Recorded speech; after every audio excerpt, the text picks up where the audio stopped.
താമരശ്ശേരി ചുരത്തിന്റെ 6-ാം വളവുക്ക്. താമരശ്ശേരി ചുരത്തിന്റെ 6-ാം വളവുക്ക് വിളിച്ചു. എന്നിട്ട് അദ്ദേഹം ഇബാദത്തിന് നിർവചനം പറഞ്ഞു. എന്താ ഇബാദത്തിന് നിർവചനം? അഖ്സാ ഗായത്തുൽ ഖുദൂഇ വത്തദല്ലുലി, പരമമായ വണക്കം, പരമമായ താഴ്മ. ഇതാണല്ലോ എല്ലാവരും സമ്മതിക്കുന്നതാണ്, മുജാഹിദും ജമാഅത്തും സുന്നി.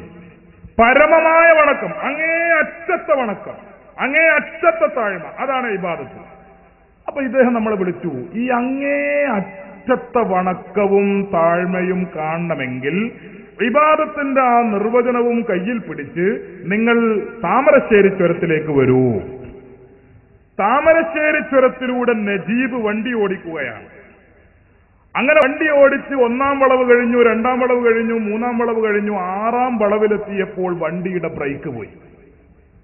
താമരശ്ശേരി ചുരം കണ്ടോൽക്കറിയാം ഇടങ്ങേറ്. 6-ാം വളവിലെത്തിയിട്ട് വണ്ടിന്റെ ബ്രേക്ക് അങ്ങോട്ട് പോയാൽ അവിടെ വെച്ചിട്ട് അല്ലാഹുവേ എന്ന് വിളിച്ചാൽ അവൻ തൗഹീദായി, അവൻ അള്ളാഹുവിനോട് പ്രാർത്ഥിക്കുന്നവനായി, അത് അള്ളാഹ്ക്കുള്ള ഇബാദത്തായി. അല്ലാഹ് എന്ന് വിളിച്ചാൽ അള്ളാഹ്ക്കുള്ള ഇബാദത്തായി. 6-ാം വളവിൽ വെച്ചിട്ട് ബദരീങ്ങളെ എന്ന് വിളിച്ചാലോ അത് ബദരീങ്ങൾക്കുള്ള ഇബാദത്താണ്.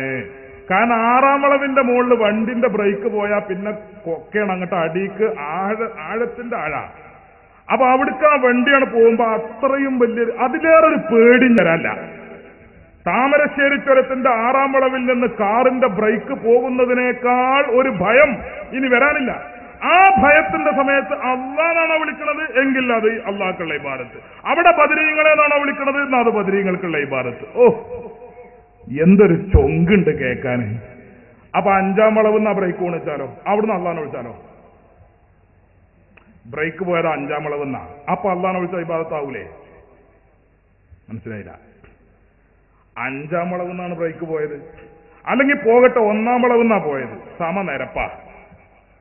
1-ാം വളവിൽ നിന്ന് വാഹനത്തിന്റെ ബ്രേക്ക് നഷ്ടപ്പെട്ടു.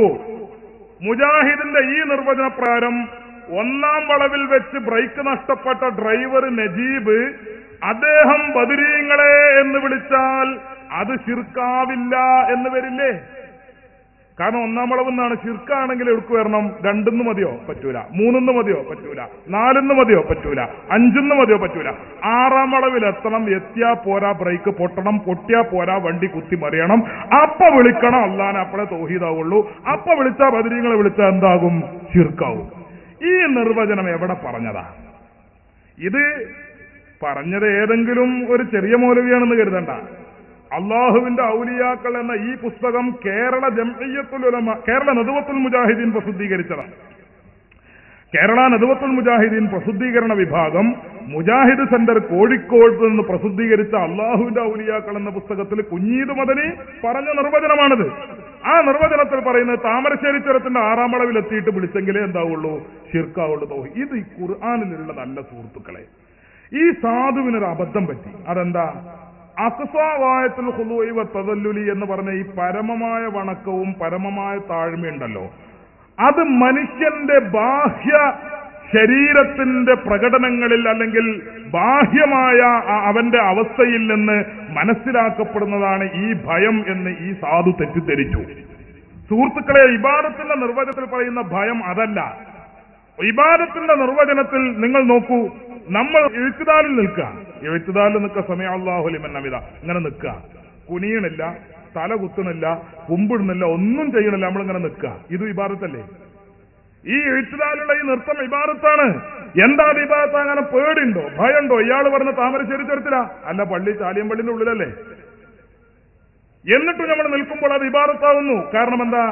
മനസ്സിൽ തോന്നുന്ന പേടിയോ അല്ലെങ്കിൽ ശരീരത്തിന്റെ ചേഷ്ടകളോ നോക്കിക്കൊണ്ടല്ല ഇബാദത്തിന്റെ പരമമായ അവസ്ഥ തീരുമാനിക്കപ്പെടുന്നത്, ഭയത്തിന്റെ പരമമായ അവസ്ഥ തീരുമാനിക്കപ്പെടുന്നത്.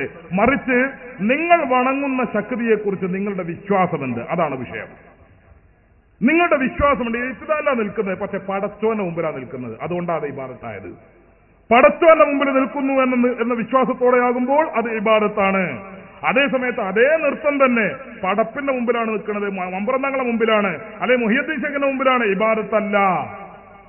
അപ്പൊ ഇത് മനസ്സിലാക്കാനുള്ള ഒരു വിവേചന ബുദ്ധി സുഹൃത്തുക്കളെ മുജാഹിദുകൾക്ക് നഷ്ടപ്പെട്ടു പോയത് കൊണ്ടാണ് ഈ കുട്ടികളുടെ ഈ വിശദീകരണവുമായി കേരള നദ്വത്തുൽ മുജാഹിദീൻ പോലും രംഗത്ത് വരാനുള്ള കാരണം. അപ്പൊ ഞാൻ പറഞ്ഞ മറുപടിയുടെ രത്നചുരുക്കം, പരിശുദ്ധ ഖുർആൻ ഇസ്തിഗാസ എതിർക്കുന്ന മുജാഹിദിന്റെ പക്ഷത്താണ് എന്ന വാദം അടിസ്ഥാനരഹിതമാണ്.